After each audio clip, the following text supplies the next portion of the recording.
Man, I can't believe it's been 10 years since this game was released. It feels like a complete fever dream. I had to witness the community basically implode on itself the moment this new Dante was shown on the screen. And at that time, I wasn't a happy camper myself. I was mad. I was seeing red. How dare Ninja Theory do this to my boy Dante? Like, that's what was going through my mind. It was horrible.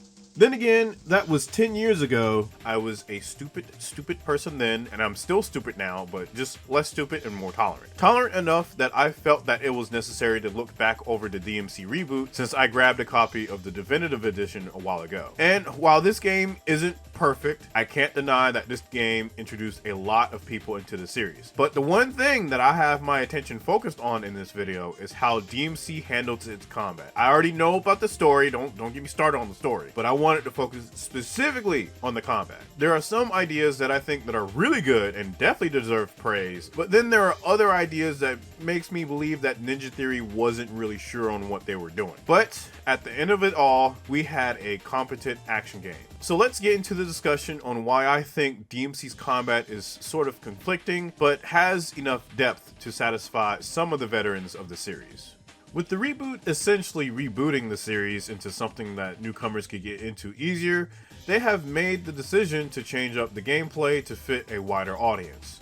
One of the decisions was to take away DmC's traditional lock-on that we were all used to for a auto lock-on system, but then they placed the lock-on back onto the definitive edition, and this whole system is questionable at best, which I'll get into later. Other decisions included adding a dodge button, angel and demon modes to replace styles, which is funny because they are styles, and a dedicated launch button. We all know this song and dance a million times over, and there's not much in talking about it since we already know these things. But what I really want to get into are things that people probably haven't talked about. And the first thing that I'm going to go over are the game's problems, because some of this stuff bugs the hell out of me. So let me break it down for you guys. DmC Devil May Cry wanted to give its players a chance to create cool combos and feel cool while doing them. But in the original series, you had to put in a little bit of elbow grease when you wanted to stay in the air. Sure, there are cheesy ways to stay afloat in the sky with both Nero and Dante in DmC 4, but they still require some knowledge of jump canceling, which some enemies were harder to use enemy step on than others. So in the reboot, they added moves that allow you to pull Dante towards his enemies and pull enemies towards Dante.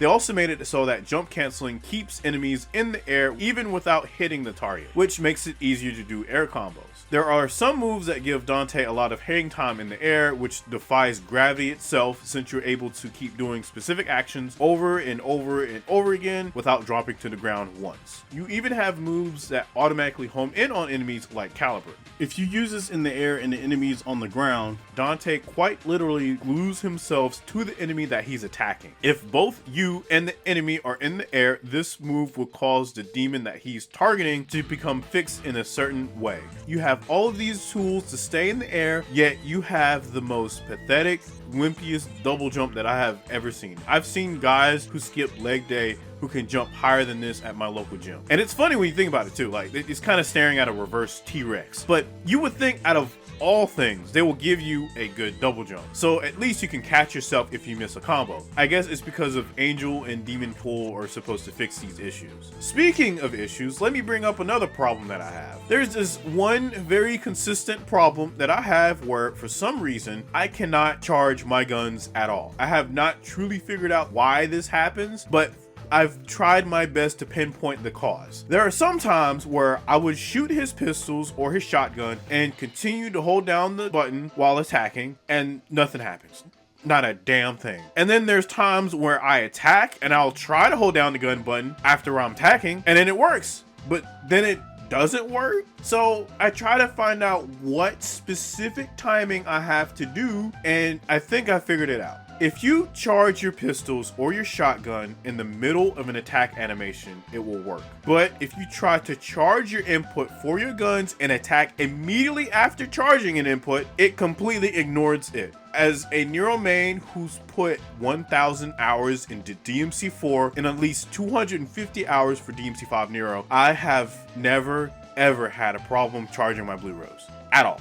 No matter what attacks I'm trying to do or what combos I'm trying to pull off, they will work all the time. And I feel almost insulted because I've stuck with default controls. Yes, I actually played with DMC4 Nero like this without putting shoot onto R2. Every other game that I've played where I have to hold down a button for an action has never had this issue either. Meanwhile, for the reboot, my hold inputs get eaten up in the middle of doing combos. It's already annoying enough dealing with the fact that the square button has two other functions for both Angel and Demon Pull. Dealing with my inputs refusing to work just adds more onto that frustration. Then there's the whole issue with lock-on.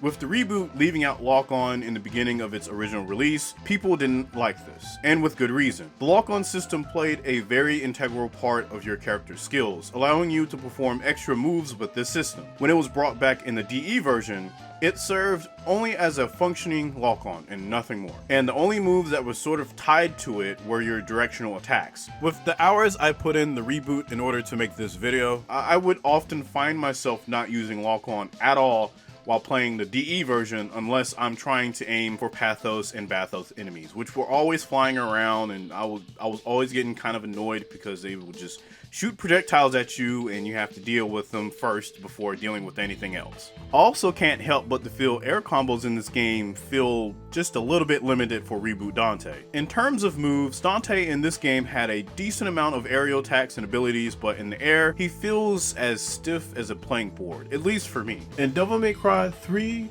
4, and 5, there is some small amount of momentum that happens every time Dante jumps in a direction. When he's attacking, he's able to drift and use this momentum to get closer to a target. For the DMC reboot, Dante doesn't really have that momentum in this game. In fact, he's kind of glued in the air, which makes him very stiff, along with other things. Dante in DMC4 wasn't the most acrobatic character for beginners to pick up either, but once when you start mastering jump canceling, weapon switching, gun switching, utilizing all of your area moves, and integrating advanced mechanics like inertia or guard fly, the game opens up a lot more with its mobility and manipulating enemies. This is pushed even further in DMC5 since you had much better enemy manipulation compared to DMC4. You see, the best thing about Devil May Cry outside of the lawn chair memes, the deadweight memes, or the DMC status memes are the interactions between the player and the demons that you fight. Every other move in a character's repertoire has the capability to send whatever demon that you're fighting against in a specific direction. This action is called knockback. Demons can be knocked up, down, backwards, and forwards depending on what moves that you use. The idea also works in the reboot when you're not jump canceling. Remember how I said jump canceling in the reboot caused demons to stay in the air without hitting them? Well, doing this act completely ignores the knockback of many different moves. Back in 2012, when I first found out about this, I was flabbergasted. Even now, I'm still a bit flabbered, but not really gasted anymore, so I'm starting to calm down a bit. But the main reason why I was so annoyed with enemy step now affecting knockback from your attacks is because it limits the amount of interactions that you have against an enemy. Imagine if you played DMC5 and enemy step performed the same way like it did in the reboot. I'd lose my damn mind. But in the defense of DMC Devil May Cry, I don't think that it's needed for this game. And let me explain. Reboot Dante, while he has a lot of moves with knockback properties, is probably designed with JC stun in mind. For example, with Helmbreaker being on its own dedicated button, new players would use this move in the air while jump canceling extremely often. If the enemy suddenly shoots down after jump canceling moves like Helmbreaker, drop with Arbiter, or showdown with Eric's, they won't be able to connect another move other than Hanger or use one of Dante's whips, which could result in frustrating and repetitive gameplay from a beginner's perspective. At least that's how I see it.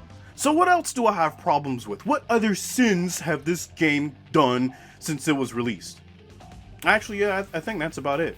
Yeah, I'll admit, despite me not resonating with this game a whole lot in the beginning, going back into it made me realize that there are very few things that have truly bothered me. Outside the minor stuff, like with how slow Rainstorm is, or how some enemies require you to do specific things to open them up, there's way more good that I would love to discuss about the reboot. Starting off with how Definitive Edition added extra modes that aren't even in the original series at all. There is Gods Must Die mode, Must Style mode, and Hardcore mode, each offering their own changes in difficulty. For hardcore mode, it changes how style rank is earned and it's even harder to maintain, and for must style mode, it makes it so that you can damage enemies if you achieve an S rank in combat. I can't talk much about Gods Must Die mode since I just finished my playthrough of Sons of Sparta, but if you want to know more about it, there is this entire changelog that I have that you can find in the description, courtesy of Nyx for helping me out with this. This changelog goes over all the changes that the definitive edition has done,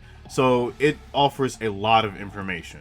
The DE version also incorporated a lot of good mechanics that I really enjoy. Angel Dodge, for example, was only one teleport that had somewhat decent range, but it was still kind of butt compared to the god tier Demon Dodge that originally destroyed bosses when you use trillion stabs right after it. With the DE version, you can teleport 3 times in succession to move around like a doped up crackhead, which kind of fits the description of Dante in this game. For movement on the ground, this is kind of insane. Also, the way that they handled Dante's pistols in this game were actually pretty cool. Hell, all of his guns work fairly well. While I didn't like how the regular Rainstorm performs when you use it, Inverse Rainstorm is a great move that this game has, as silly as it looks, because it allows Dante to rise in the air while keeping enemies juggled without launching them up even further. I think when I first saw this move, I thought it was kind of dumb, but it grew on me a whole lot. One of the best features of this move is that you can cancel it with a dodge to perform very low aerial moves. When you use this with drop, it allows you to instantly perform a shockwave, which cancels the startup animation.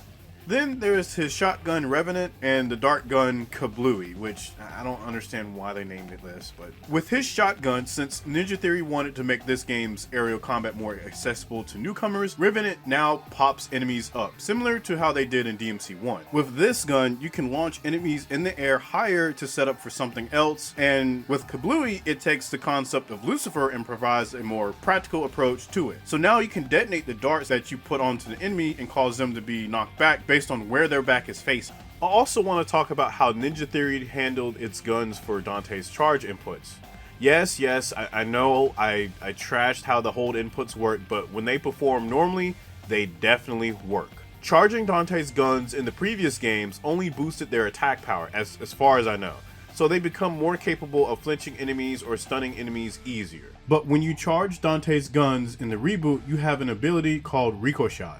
With this ability, you can shoot a charge shot at a demon and it will bounce off of another demon, which can be used to keep multiple enemies in the air. If one of them blocks the bullet, it will still hit another enemy that is next to them. But that's not all with this mechanic. There are 2 other things that you can do with it for both your shotgun and your pistols. The first advanced mechanic that I would like to talk about is charge shot canceling. Dante's pistols, Ebony and Ivory, can cancel the recovery animations of certain moves that you pull off by shooting. Whether it's in the air or on the ground, they allow you to chain different moves together when you shoot between attacks. With charge shot canceling, you can cancel your attacks even faster without having to shoot Ebony and Ivory. All you have to do is charge your gun and then let go of your charge input as you're attacking and immediately input another attack. You're able to do this constantly with different attacks, chaining them together very quickly. The second advanced mechanic that I would like to talk about is charge shot stalking. If you charge your guns and input 2 moves while letting go of the gun button, your guns will automatically charge. After this, you're free to attack normally until you decide to shoot or use a different gun. With this glitch, you may not think that it's that useful since you're only freeing up one button that you don't have to hold, but it is practical. Doing this glitch makes it possible for you to use your demon and angel whips without losing your gun charge. By holding down the gun button while in angel or demon mode, you can use either whips and still keep your charge. Once you master charge shot stalking, no longer will you get upset for not being able to keep your charge while using the whips during gameplay. This just might be exploiting some mechanics in the game, but the fact that this option was here in the original game and in the definitive edition makes me believe that maybe the devs were aware of it in some capacity, but maybe they weren't, I'm not sure. There's also the entirety of Vergil, which I have I have never seen anyone talk about in this game. Like, out of all of the reviews and videos that I've watched bashing DmC Devil May Cry, I have not heard anyone talk about Vergil, or at least how he played. This character managed to stay fun in every DmC game that he's been involved in. Even Ultimate Marvel vs. Capcom 3, this man appeared solely to style on anything that he fights. With how he works in the Reboot, I find him even more fun to play versus Reboot Dante. He feels more freeform and has a plethora of attacks that works together in harmony. And while embedded swords are required for you to teleport to another enemy, I really don't feel as tied down like I did in DmC 4. To explain what I mean, Vergil in Devil May Cry 4 also had embedded swords. With his swords, however, you could only teleport to whatever enemy that you're embedded. And once when you embed an enemy with a sword, you cannot use Trick Up. Reboot Vergil, on the other hand, can still use Trick Up, Trick Down, and his regular trick as dodges. The only thing that embedded swords affected were his angel and demon pulls. This allows Vergil to have a lot of mobility while still being able to teleport to an enemy, and it's not as restricted as DmC 4. One of the biggest strengths that he has in this game is that jump canceling doesn't feel required to come up with intricate combos. You are also able to use his dodges, which now works as Trick Up, and Trick Down. These dodges allow Vergil to cancel nearly all of his attacks and even allow him to link moves together pretty easily. The way that his attacks flow seamlessly into each other makes me feel like Ninja Theory had a little bit of extra help with this character, but I'm honestly not too sure. He plays extremely well, and replaying the Reboot made me consider on playing through the Reboot again after I finished this video. Even with what I've experienced with the Reboot along with other people who love this game, there has been some misconceptions. A lot of them, specifically about enemies and combo depth. And oh boy, I've heard some tales from the trenches, I can tell you that much. I've heard people say that enemies in this game were boring or annoying because they require you to use specific weapons or approach them in a singular way. And this is for enemies that aren't color coded.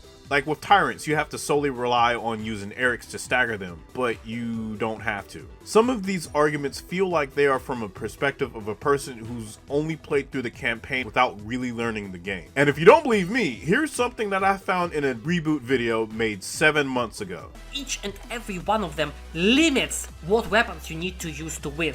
You see this guy? Use fists. Tyrants can be taken down with a simple demon pull. Afterwards, you can launch them with Osiris or Erics to combo them while they're airborne. Oh, shields? Use an axe. These shield guys can be demon pulled as well. The game lets you know how to dispose of the shields as soon as you get it too, which works with anyone with a shield. You can also step behind him just like you can do with any shielded enemy in the DmC series. The only enemies that you have to worry about using angel or demon weapons are color-coded enemies, which are the worst aspect of DmC enemies. And the witch is definitely the worst enemy, so I can agree with you on that. But as for the other enemies in general, they're not that bad. And in fact, I think that the Dream Runner is one of the better enemies compared to Fury in Devil May Cry 5. Mostly because you can actually interact with him and not have your attacks phase through him like he's a ghost.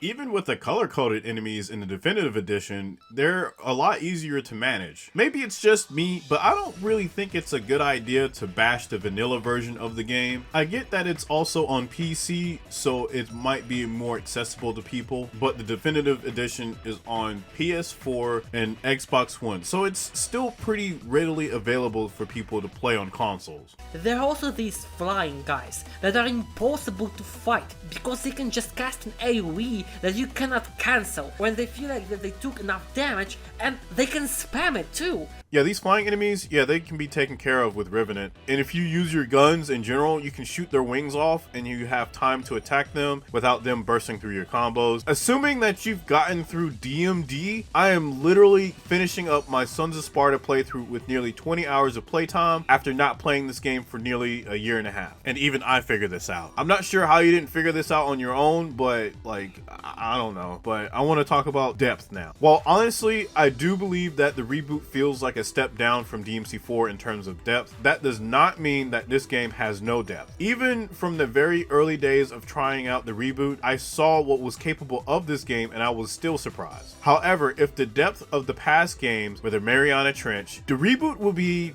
this one. And no, I'm not going to try to pronounce that name. I already have a tough time trying to pronounce names in Twitch chat. Ain't no way I'm saying this. But with the depth of this game, there have been people downplaying what the Reboot is actually capable of. I was guilty of it too back in 2012. And yeah, you guessed it, the same video that I brought up mentioned depth too. The combat feels like a downgrade from Devil May Cry 1. It has pretty much no depth at all.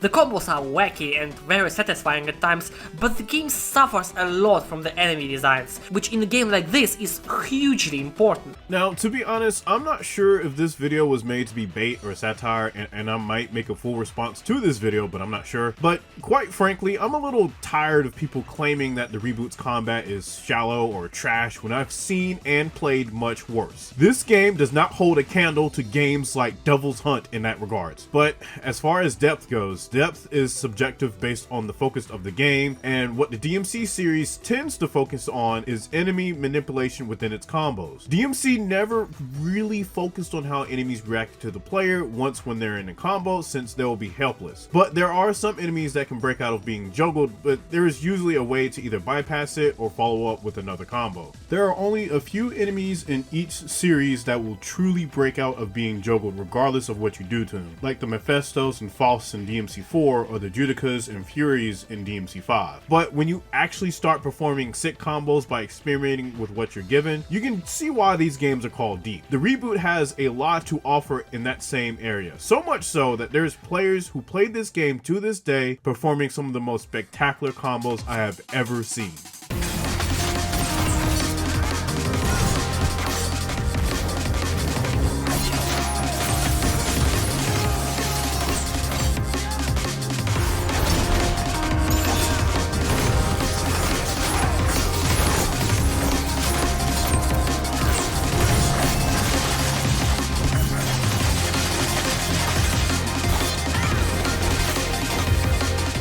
I'm not too familiar with the advanced stuff within this game, but I know enough to say that this game has substance. Having the ability to create a combo around the environment that you're in while also implementing time charge shots and timed explosions that position you and the enemy at the right location for you to land on a completely different platform so that you can finish it with trillion stabs that lead into a rainstorm is enough proof to show that the Reboot has something to work with. I know that this game may not be captivating for a lot of people, especially with the history of its development. Like, believe me, I've been there. Having one of your favorite video game characters change into something drastically different is enough to stir even from the mildest of fans. It's just something that you should not have to rely on if you want sales to increase, because everyone's going to get upset about it. But we currently live in a time where both the Reboot and DMC5 exist. There's no more pressure in worrying about Capcom trying to bury the original series. While DMC5 has features that I think blow the Reboot way out of the water, I can't help but to look back at the Reboot and acknowledge that this game really meant something to some people. If it wasn't for the Reboot, I probably wouldn't have met some of my friends who was in the DMC community, since it was their first game that they got into. You can hate this game until the cows come home, but at the end of the day, it's still going to be here, enjoyed by those who just want to have a fun time. And in the end, that's all that really matters. Anyway, thank you for watching, guys. I appreciate your time. Hopefully you enjoyed the video, and I'll see you all later.